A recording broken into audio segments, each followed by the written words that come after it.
Good afternoon, everyone. My name is Trish Bowes, Executive Director of the San Diego River Valley Conservancy. We're very pleased to have you with us this afternoon after a wonderful 4th of July. I bet you're all out there doing cleanups after the 4th, helping out I Live Clean San Diego or San Diego Canyonlands or any one of our other partners. But we're very glad that you took the time to join us here this afternoon. Next to Nature is a series that is being developed by the San Diego River Valley Conservancy, the Green Infrastructure Consortium, and REI Co-op, along with Condor Visual Media Group. Today, we have a really fun, exciting program planned for you, and I want you to be able to say this 5 times really fast. We have Diane Kennedy from Finch Frolic Gardens in Fallbrook with us here. She's going to be talking to us about permaculture. Welcome, Diane. Thanks so much for having me. Yeah, it just sounds, we were talking a little earlier, and just the word frolic, it just sounds so fun and happy. I think that's probably why we have a record number of viewers on live, because it's just something that really intrigues people. And, being the summer and it's hot, we want to see things that are kind of shady. Yeah. And I got the preview of the video. And so what you have done at Finch Frolic Garden is just amazing. Oh, thank you. Yeah, it's a garden that was originally designed by Roger Bodart, and 11 years ago was a landscape designer. At that time, there wasn't a big permaculture movement in San Diego above ground. So when I discovered permaculture, I have to have a food forest. So I contacted him, and he put the initial one in. And then after that, it's been pretty much on its own, just my daughter and I watching and being amazed at how it grows, and building habitat and food and watching the butterflies. And well, I think it's wonderful. Yes, it's not just food for humans. It's food for life. It's right. Food for wildlife. Right. So really appreciate you being here today. Thank you. And we'll go ahead and run the video. Okay. Thank you so much. Hi, I'm Diane Kennedy. I'm a permaculture landscape designer, consultant, writer, and educator, and proud mother of 2. Along with my daughter Miranda, I own a food forest named Finch Frolic Garden here in Fallbrook, California. I write a blog called vegetariat.com. This low water use, chemical-free garden began with very poor eroded dirt and lots of weeds and pests. What transformed this property is permaculture. Permaculture is a portmanteau word embracing traditional land use practices based on nature. I know that sounds very hippie-ish, but actually it follows science and common sense. The term permaculture was coined in the 1970s by Bill Mollison and David Holmgren in their book Permaculture 1. It's the word permanent and agriculture put together. Understanding how quickly chemical-based agriculture and destructive land use was decimating our topsoil and waterways, they sought practical methods that can be used by everyone in any circumstances to curtail the destruction. The 3 main ethics of permaculture are care for the earth, care for people, and return of surplus. No gimmicks, no expensive equipment, no religious or political affiliation. By observing and understanding how nature works, we can then replicate what we see happening in our own yards. Permaculture means cleaner air, healthier soil, more pure and abundant fresh water, more meaningful labor, and increased habitat to slow the rate of extinction. In 2010, the World Wildlife Fund released a horrifying report that from 1970 to 2010, in just 40 years, in my lifetime, more than half of all species of animals and insects, all except humans, were gone. That percentage is much higher now. Think of a flock of birds or of butterflies and then erase half of them. Think of the lessening gene pool these animals have now to reproduce. Think of the effect on the trophic cascade, the food chain, as key species disappear. We now live in the Anthropocene era, the age of humans. This means that in so little time, our species has irreversibly transformed Earth's climate, landscapes, wildlife, and geology. We are so many and have so much impact on our planet that everything every one of us does has a ripple effect, especially what we support with our purchases. If we thought that it is okay to remove natural areas for shopping malls, homes, or roads because the wildlife would just move elsewhere, we were wrong. They die, except for survivor species like rats that don't have the predators alive anymore to keep their populations in check. Without non-human life on all levels, we will die as well, but each of us has the capacity to do something about it, and here is where permaculture is vital. Permaculturists are soil farmers first. Plant health is a byproduct of appropriate soil building. In every teaspoon of good, healthy soil, there are more microbes than there are people on Earth. We feed the soil and not the plants. By providing microbes with the food, water, and protection they require, they then provide all the food the plants around them need. The plants can take up as much nutrient as they need when they need it.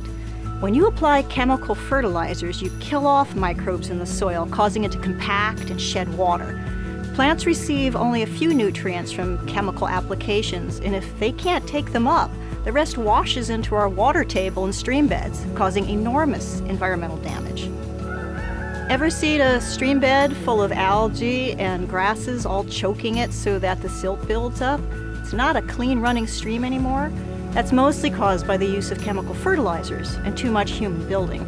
You aren't just fertilizing your lawn, you're fertilizing weeds in the waterways and killing them. Over 97% of all California's waterways are gone.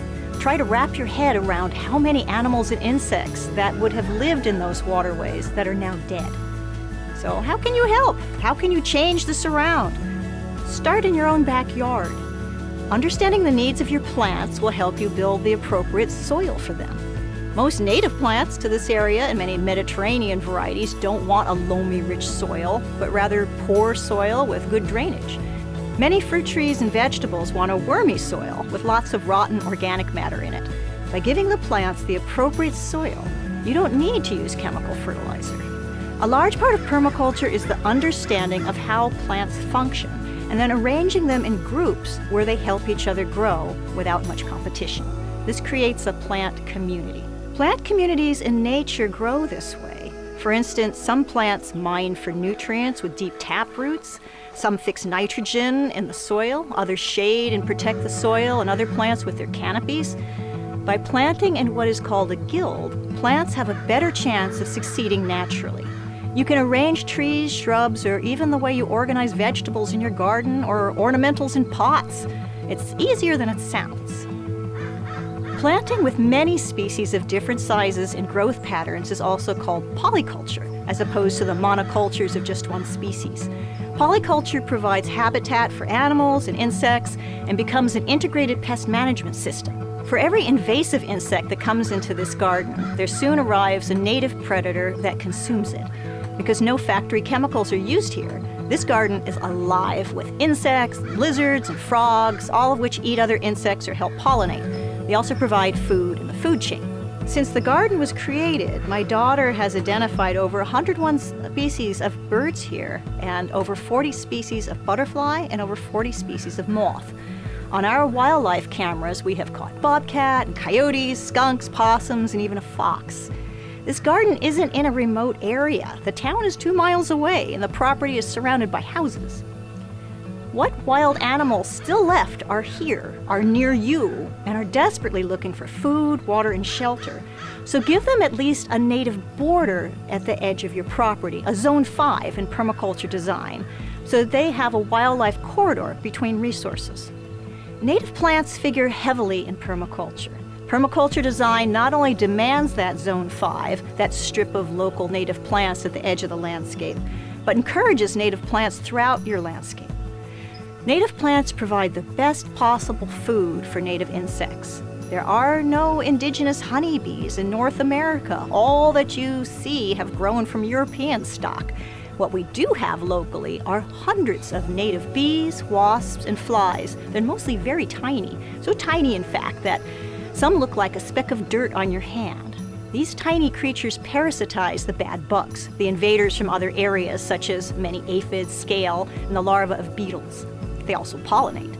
They actively control many of the pests that hurt crops. When pests are sprayed with chemicals, all of the pollinators and predatory insects are killed as well. It takes months before natural populations begin to rebuild, and of course, the death of insects means the lack of food for birds. By growing as many varieties of plants native to your community as possible, you're not only helping save these insects from extinction, but allowing your yard to become chemical-free. Birds such as bush tits, which are small brownish birds that visit in flocks, will be attracted to your diversely planted yard and then glean insects off the underside of the leaves of your plants. Lizards, frogs, and toads eat a tremendous amount of insects every year if you provide them safe habitat. On the other hand, outdoors domestic cats decimate reptiles and birds far more than they affect the rodent population, so please keep your cats inside where they can be safe and the wildlife protected. What about water? We're in the process of desertification through climate change, whether you want to believe it or not. Permaculture describes methods to reverse this. Domestic water is expensive, full of chemicals to prevent biofilm from forming inside the pipes, and is imported a ridiculous distance. It is illegal for residents of Colorado to use rain barrels because California has the rights to their rainwater. Their water flows through natural and tremendously expensive man-made conveyances to come out to Southern California, where we use it to flush toilets and irrigate lawns. When you consider that 1 inch of rain on an acre in an hour is 27,154 gallons of pure salt-free water, then it makes no sense to shuttle that water off your property and into the storm drains, and instead water with domestic imported water. Very little of any rain actually penetrates our soils because the soil is so compacted. Here are some easy practices that you can do. By using gentle or dramatic earthworks such as swales and rain catchment basins to harvest and store that water in your soil, and by covering soil with mulch, you add to the water table, irrigate your plants, and prevent erosion and runoff. A swale is a level-bottomed ditch that runs perpendicular to the water flow. When water runs into the swale, it pacifies, it spreads the length of the swale, and then percolates into the soil. Swales are one method of harvesting rainwater and of preventing soil loss and erosion. Rain catchment basins are small, dry ponds used where swales cannot be dug on level. These pacify and percolate rainwater without spreading it laterally across the landscape. Any kind of waffling that you do to the soil to make rain sink in rather than run off helps hydrate your soil. Bare soil is anathema to Mother Nature. She covers productive soils with leaves and sprawling plants. To protect your soil from the sun, from becoming compacted from rain, irrigation, and traffic, and from being destroyed by weeds, then use sheet mulch. Lay cardboard or newspaper on top of the weeds and cover with several inches of chipped wood. All of those materials are free. Mulch transforms the soil and the health of your garden. In fact, 4 inches of mulch can suppress many pest insects that overwinter in the ground, such as thrips. The fungus that decomposes the cellulose in wood chips, called Basidiomycetes, also helps break down the cell walls of Phytophthora disease, which is actually an algae. With every inch of mulch you add to the soil, reduce your watering by at least 10%. As you can see, much of permaculture is intuitive, and once you understand the simple concepts, you can adapt them to work in your own garden. The difference between organic gardening and permaculture is that organic gardening demands many inputs such as soil additives and recommends tilling and deep digging, which ruins the soil. It's still man versus nature. Permaculture works with nature. It isn't sustainable. It is regenerative. And regeneration is something we urgently need to address in our own gardens. What we do in our own backyard resonates all over the natural world.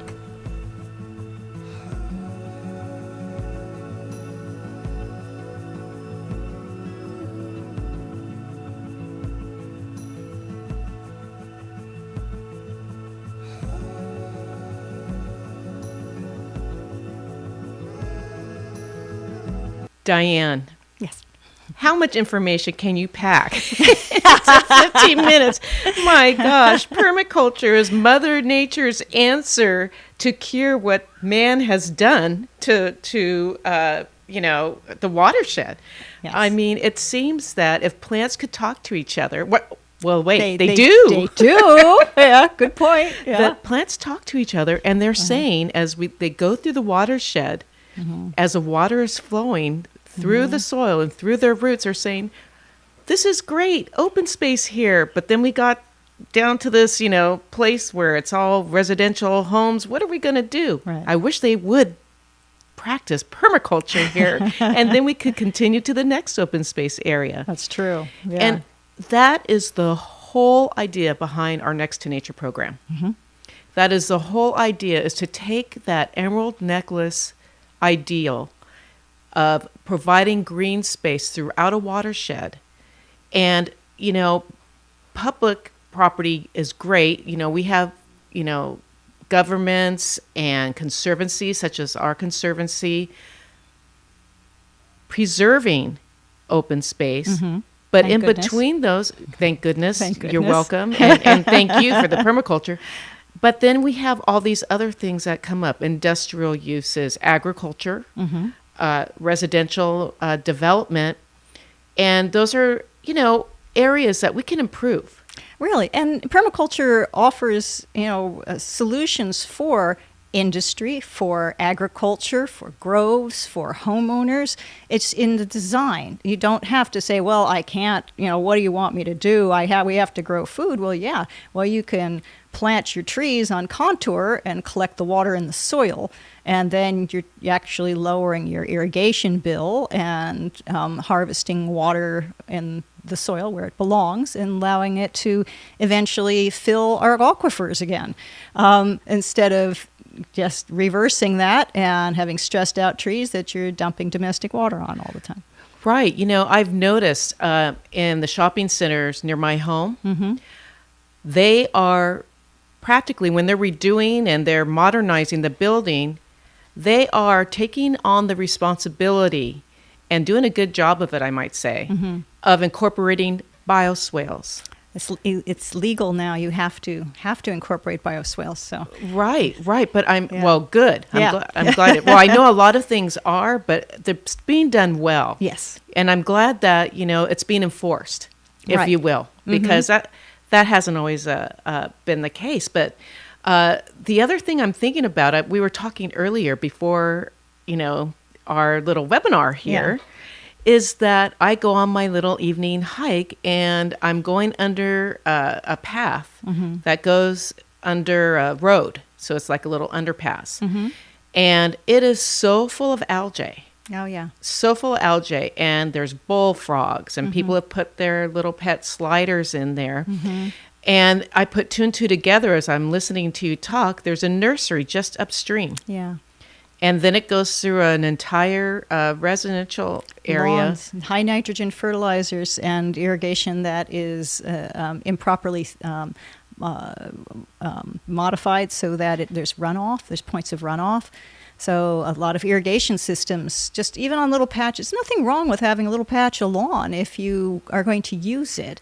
But there's methods of taking care of it where, you mow 3 inches high, you deeply water so the roots can go really low, and you do a constant modification of your irrigation system so it's not to the point of runoff all the time. And then you fertilize with compost rather than high nitrogen fertilizer, because compost builds soil. And the nitrogen fertilizer gets into those waterways, and that's where the algae bloom comes from, and it chokes out our waterways. Yeah, I mean, it's just like standstill. It looks like a carpet. Yes. It looks like carpet. And then, there's nothing else that can grow up through it.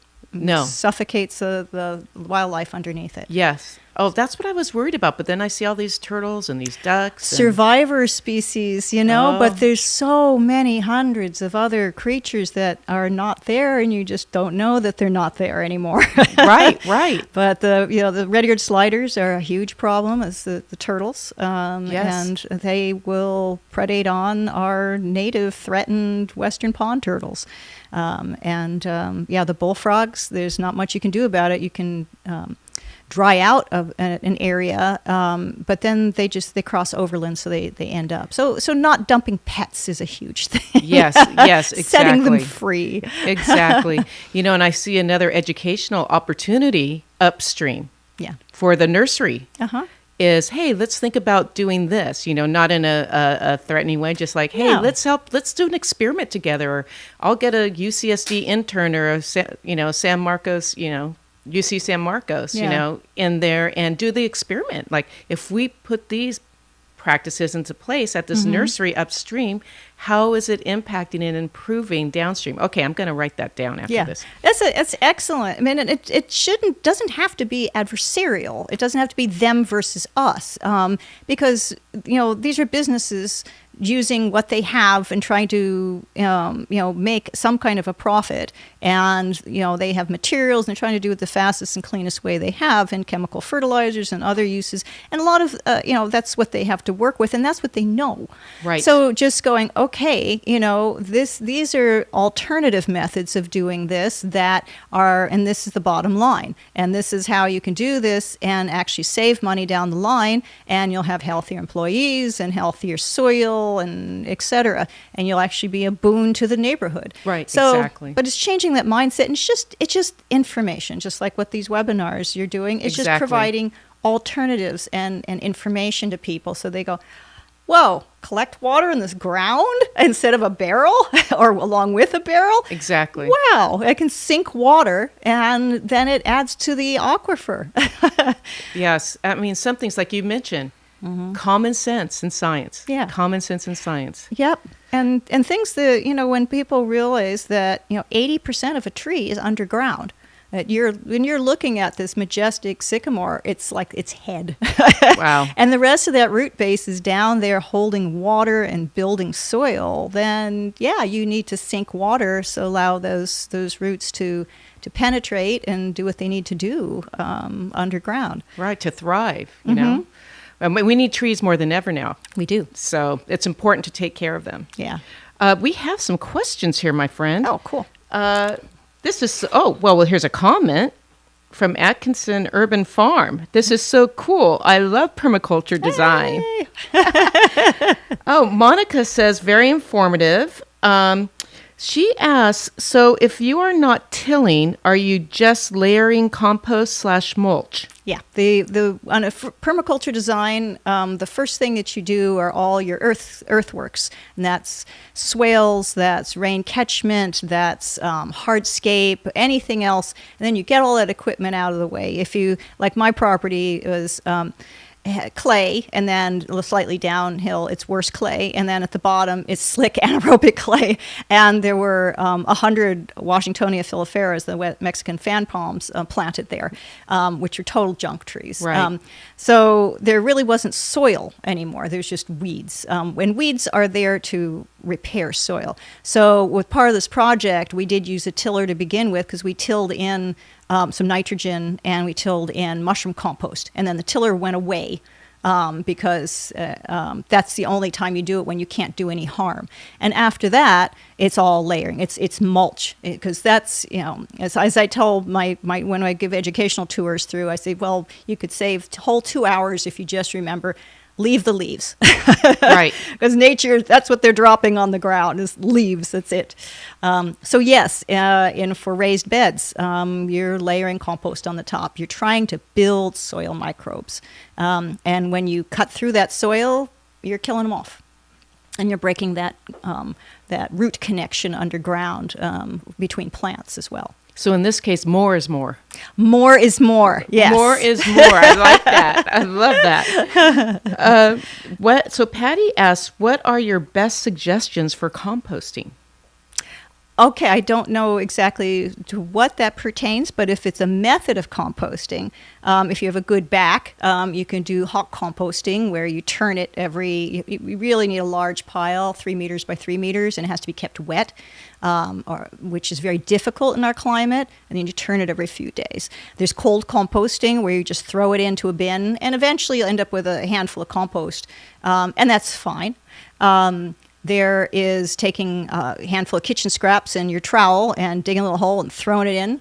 and covering it up and moving on, because in our climate it lasts for about a week and then it's pretty much gone, except for things like eggshells. And then you get a whole bunch of surprise vegetables coming out of there too. And I think the easiest way to compost is blender compost, where you take a handful of your kitchen scraps and you put it in your blender, and you fill it up with water and you liquefy. And then you pour that around the drip line of the tree, which is where the outside of your tree line. And that delivers a liquefied nutritional smoothie to the microbes in a form that's not so high of a nitrogen content that it's going to burn the roots. And you're delivering that directly down to microbial mouth size so that they can nom it away. And so you give yourself a smoothie and give your plants a smoothie. And then for our raised beds, we have a lot of raised beds, and we always keep one open. And we do composting in place. So we throw all of our kitchen scraps, newspaper, mail, cuttings of anything that's not going to reproduce. We throw it all in there, helter-skelter, and get it all the way full. And then just put good compost for 2 inches on the top. And we plant directly in that. And we have, instead of having decreased soil over the year, we actually building gold underneath. Wow. So... Well, so do you have to shred the paper first? Because I don't Nope. Oh, that's awesome. Nope. So it's easy and more. Yep. Too bad it's not a diet, right? Yeah. In permaculture, if you're working too hard, your design is wrong. Right. Well, like you said in the video, it's intuitive. Yeah, it is. It's intuitive. And I feel like I can go out there and do this in my yard. You can. Everybody. Permaculture is good even if you have just pots on a patio. The way you treat them, putting some wood in the pots so that it holds water and long-term fertilizer, and arranging them so that they're of ease of access, or acres and acres and acres. Right. So it's adaptable. Yes, very much so. So permaculture, if you have a small place or a townhome like me, I have a small little patio. I can do permaculture. Oh yeah. And and then I can move it to my next place. Right? Yes, exactly. You're just practicing. So Wow. those 3 ethics, care for the earth, care for people, and return a surplus, can be translated no matter where you are, except I think the poles maybe, because there's nothing you can grow there. But there's huge permaculture type projects, or and it does not necessarily labeled permaculture, but it's practices that fit under that terminology. So things like the Loess Plateau in China, the most degraded place on Earth, is transformed through earth care. And now the people who are poverty-stricken there now are being able to send their children to college, and the environment's back and the streams are flowing. Neil Spackman did this huge project in Saudi Arabia, just transforming vast areas of desert into a place where the local tribes people now grow, and now there's habitat coming back, and it's profitable. So, well, there are so many opportunities for permaculture. I see empty parking lots, all throughout the city of San Diego, throughout the county, empty parking lots, abandoned buildings, if you will. And I get notices from the different government agencies about excess property, and they send it out there and they say, we find that we don't need this for its intended use. It's not good for parks, it's not good for this. I think we need to take another look at that, and they need to say, well, is it a place that you could, by permaculture or transforming it into something that is an asset to the community? It may not be a park, if you will, but it could be a Finch Frolic Garden. Yeah. Well, even with contaminated soil, because I do consultations up in LA too, and there's areas where there was old paint factories, so there's lead and other things in the soil, so people can't grow food in the soil, but you can grow above ground. But there's methods using mushrooms, particularly oyster mushrooms, that helps remediate toxic soil. So, if you look into any of the books by Paul Stamets or any of his TED Talks about using mounds of inoculated soil that have oyster mushrooms in it, where the mushrooms actually take the toxins out and the mushrooms are still edible. That's amazing. Yeah. I watched that a little segue here. Yeah. But I watched that documentary, Fabulous Fungi, Oh, yeah. and that's how I learned about the talks that plants were having with each other. Oh, yeah. And trees communicating. And I'm thinking, they are telling us, we need to listen. Yeah. We need to listen to nature and start taking better care of it. Right. Because otherwise, this climate change is going to take over.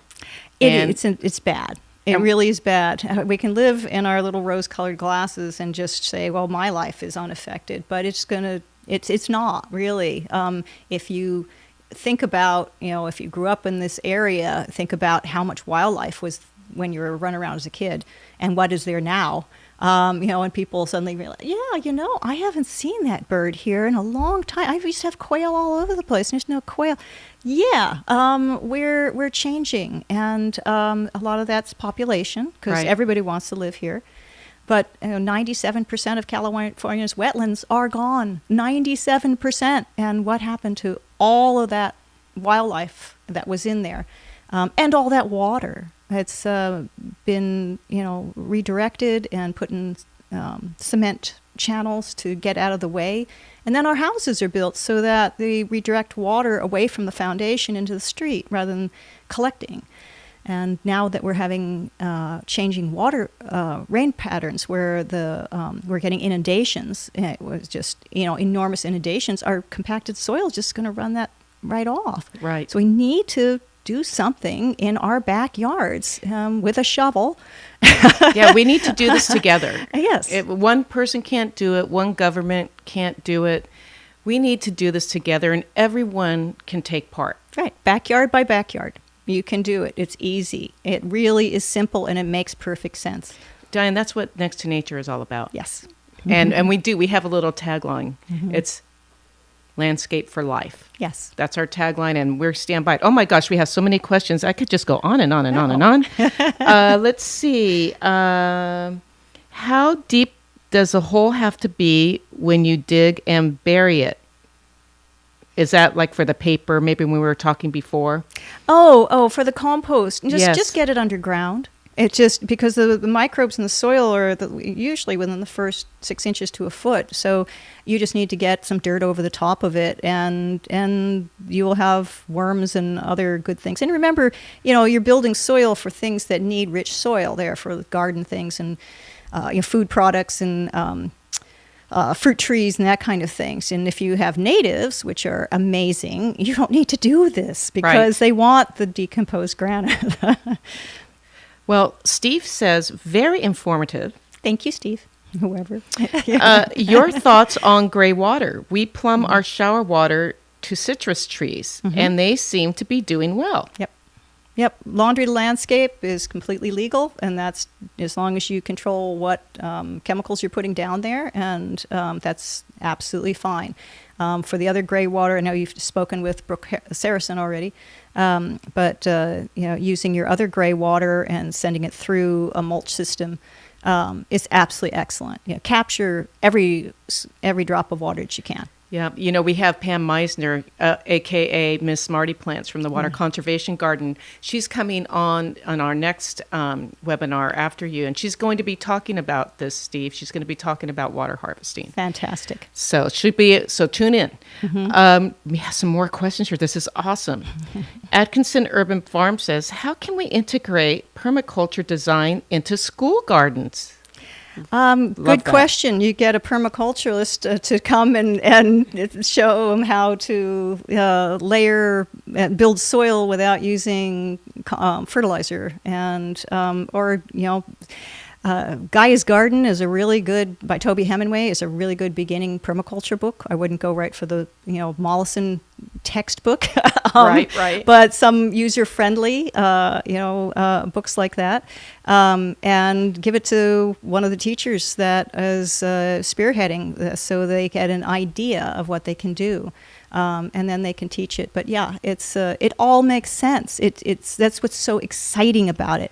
You're stacking functions, and you're doing something where it's purposeful, and you're not just going out and buying more stuff. Exactly. You're repurposing and recycling, and it's exciting.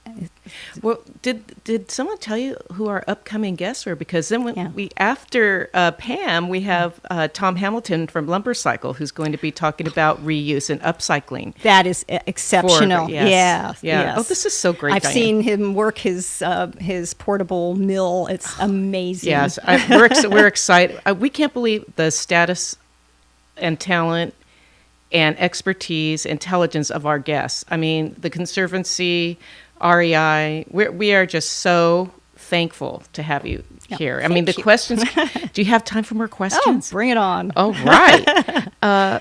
Tony says, do you recommend Hugelkultur.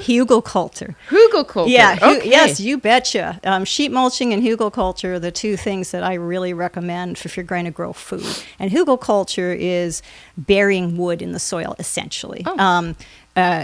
In Germany, where it originated, they would build above ground. It's taking wood, layering it with soil, and making a thermal mass above ground. So it heats up far earlier than the ground does because they have such limited growing time, and it repels water.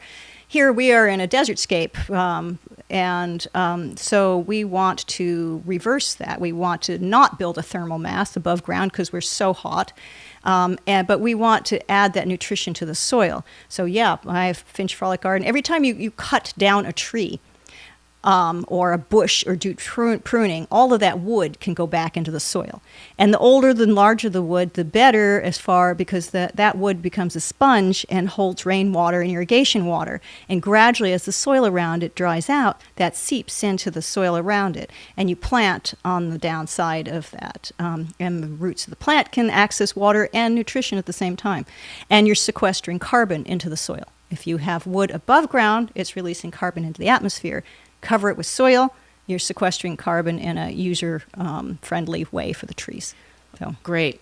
Yes. Oh, another thing I can just do on my patio too. Yep, bury it. If it decomposes, bury it. I'm just going to have they're going to wonder. I hope I don't do welfare checks that my neighbors don't call the police and say she's burying stuff. Well, yeah, when clothing, when the jeans disappear into the hole, make sure everybody's accounted for. But yeah, anything that decomposes can go into the ground. The larger it is, it'll hold more water, but basically old cotton T-shirts and straw hats and everything, stick it in the ground and let it rot. Oh my gosh, I wish I would have known that before I moved. I would have done all that in New York. Let's see. This Patty has really good questions. Okay, Patty, good job. Do you cover the smoothie around a tree with mulch? You don't have to because it should be liquefied enough because it shouldn't be. You just put a small handful in and liquefy it, so it should be very liquidy and should disappear in the soil. But if there's some chunks, then just kick some soil over the top of it. But you should have mulch around the base of your trees anyway. But put this around the drip line of your tree for fertilizer. Make sure the mulch never touches the trunks of the trees or it'll rot it. But so this is just your kind of your liquid fertilizer for the trees. So the mulch does not touch the trunk of the trees. Correct. You always make sure the mulch is like 3 to 4 inches away from the trunk of the trees. Okay. Yeah. Good. Do you have any, this is from A. Peters, do you have any suggestions for good books for permaculture beginners? Thanks so much. Yeah, I mentioned, you probably put the question up before I said that. So yeah, Gaia's Garden, that's Gaia, Gaia's Garden by Toby Hemingway, the late Toby Hemingway, is an excellent beginner's book. I blog, it's vegetarian.com, and there's a page that I have that says resources for everyone, and I list all kinds of library books, the permaculture books that I've vetted, because there's always, bad things too. And there's plenty of other good ones that I just haven't gotten to, but I'm not going to recommend them just because they have permaculture in the title. So you can look through that and say, okay, these are excellent books. I can get them out of the library and see what they say. But Gaia's Garden is a really good beginnings book, yeah. Excellent. Remember, easy, yes, common sense, and more. Yes. Bob says, thanks for the great info. Oh, you're welcome. And I'd like to say thanks for the great info, Diane. You're welcome. How can people find you? Say your website again. It's vegetarian which was originally a vegetarian blog before I got into permaculture. So it's vegetarian and proletariat stuck together. So vegetarian.com. But if you just Google Finch Frolic Garden, that I'm the only one, so that'll come up. Oh, that is so great. Well, I think we need more Finch Frolic Gardens throughout the county. I mean, just fantastic. Yeah, and even just native gardens, because natives are such a huge part of permaculture. It's not just about food for us; it's about food for everything. Yes. So there's plenty of natives. There's a whole Zone 5 corridor of natives, as I said in the video. So that's really, really important. And the Conservancy, we got a grant. Actually, it was through REI again, and the Ocean Protection Council through Wild Coast. We have a native demonstration garden in Gonzales Canyon, right in the Carmel Valley neighborhood. So if you want to check out the different plants and what they look like, they're looking good. We've had some great care to them, and we appreciate our volunteers and our staff. You know, I didn't even mention Emily Kokert, our new conservation manager. We're excited to have her on board. And Joseph Rivera is our new associate conservation manager, and they've been taking a real hands-on approach to taking care of the plants, along with Terry Upton from Upton Landscape. So I just want to thank all of them for taking care of our responsibilities, walking the talk, the Conservancy for our wildlife. Excellent. So, wow. I'm going to go get the book by Gaia, by the way, as soon as I get home. Yeah. I'm going to download it. I'm an audio girl. So thank you. Thank you. And thank you, Condor Visual Media, our producers, and REI Co-op. And thank you also to Green Infrastructure Consortium for being our co-sponsor. And full disclaimer, the question from Tony was Tony Indress, who is actually one of the experts at the Green Infrastructure Consortium. So thank you, Tony. And please join us. Join us whenever you can on our YouTube channel. These webinars are available. This webinar will be available for you to view. Our previous episodes on fuel reduction and fire, safety with Connor Linehan, you can watch. Brooke Saracen, you can watch her great video on water harvesting and rain. And Cody Harrison on site design. And then our upcoming episodes with Pam Meisner, the Water Conservation Garden, on harvesting rain, harvesting water. And then Tom Hamilton from Lumber Cycle on upcycling wood. He's going to be focusing on eucalyptus, but it can be anything. Upcycling trees. Anything. Palm trees, yes. Especially our invasive palm trees, right? So thank you for joining us today. I know you guys were all tired from your July 4th, but we appreciate you being here with us today. And so I'm Trish Bose, Executive Director of the San Dieguito River Valley Conservancy, signing off. And thank you so much, Diane, for another great episode. Oh, thank you. My pleasure.